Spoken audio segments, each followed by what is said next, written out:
will it be safe to fly and visit family for Thanksgiving? And I think it's a little ambitious to think that life's going to be quote unquote back to normal in 3 months. So I wanted to reach out to you and see what kind of advice you would give to Sure. people who are thinking about traveling and visiting grandma for Thanksgiving come November, because it's such a huge travel holiday. Yes, it is. And it's always nice to be able to travel and get together with families. But, uh, November is a quite time away. It's very hard to speculate what's going to happen in November. However, there are several tips that I think will be helpful in terms of your viewers to see, hey, what do we need to do to control this better?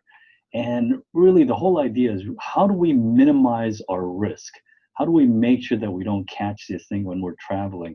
So the best way I can describe it is really to control your own environment. If you can at all times, try to control your own environment. So how does that translate? So number one, when you're traveling, what is your mode of travel? It's very, very difficult to control the airports or the train stations or the bus stations. It's probably easier if you're in your own car because you can control that environment. So that'd be number one. Number two, the destination. You don't want to choose to go to an endemic area. I mean, you want to go to an area where there's not a lot of cases. You want to avoid traveling to these outbreaks, right? You want to avoid large crowds, avoid big gatherings. So again, control your own environment as much as you can. So avoid Florida. Not yet, not yet. At some point, yes, but again, choose destination wisely. You want to make sure you avoid increasing your risk.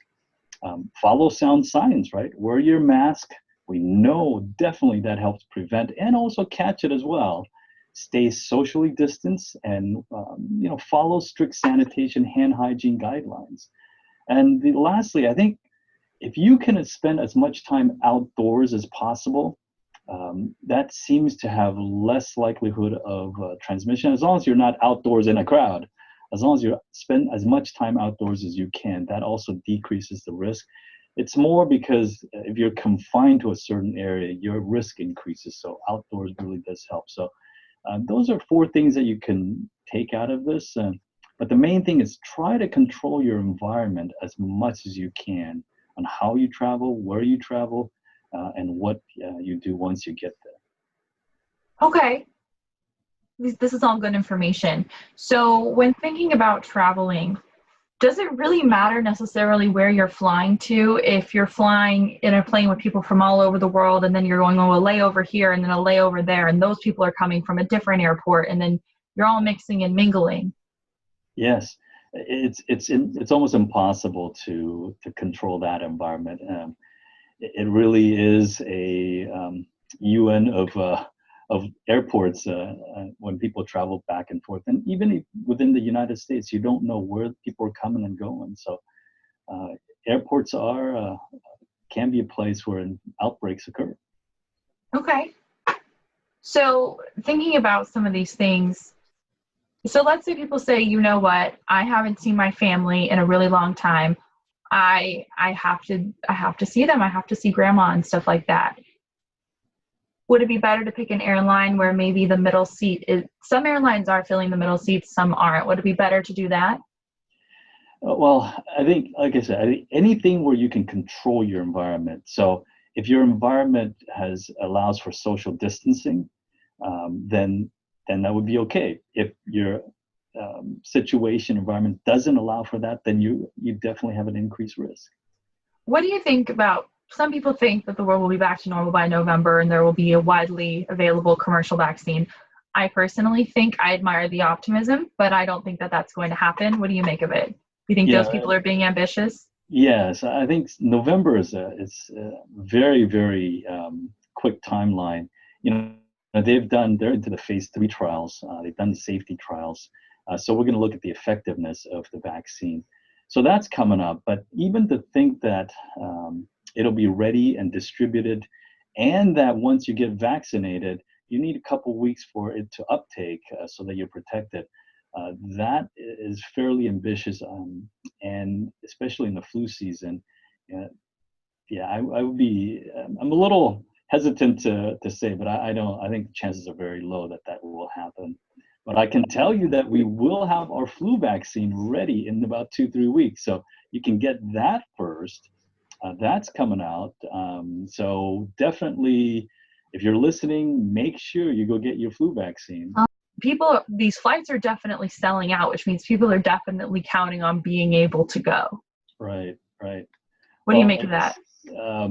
I think it's a little scary because we know that the social distancing helps. I mean, we know that in July the 1st, the bars were closed, and then after that, the state kind of closed on the 15th, I believe. And following that, 2 weeks following that, we started seeing cases go down. So the science is there. The science is sound. So if you increase the likelihood of getting transmitted, you are going to see that happen.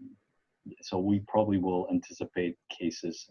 And the timing is not good because, again, you also have flu there as well. So to combine flu and COVID, that's something that's a little dangerous. Yeah, and so then if you typically see cases spike a couple weeks after something happens, so Thanksgiving is late this year, it's the very, very end of November, then it's Hanukkah, Christmas, and all New Year's and all these other family-oriented holidays. Yeah. So it's just... It is. And again, it's hard to speculate because we've learned so much already, and we're continuing to find new ways of treatment. We're finding better tests as we move along, and we continue to trace. So we hope things will continue to improve, but minimize the risk. I think that's the best advice. Okay. Sounds good. Any other takeaways or words of wisdom that you have for people? I think a lot of people are struggling because they don't want to be around their older family members that are considered more high risk. Right. But then on the other hand, they say, okay, well, if I don't go see grandma on Thanksgiving, what if this is her last Thanksgiving? So I think a lot of people internally are struggling with that. I think with my parents, definitely Zoom is a great way to visit your family. There's a lot of great activities that you can do virtually now. We have been able to even care for patients in virtual visits and things. So I think you got to broaden your imagination and look for other ways that can be done safely, because the last thing you want to do is become a vector and transmit it to your parents or your elderly, and God forbid something happens. So you really want to get that balance right. And you can do this by making sure you control as much as you can control, and don't leave things in somebody else's hands. Right?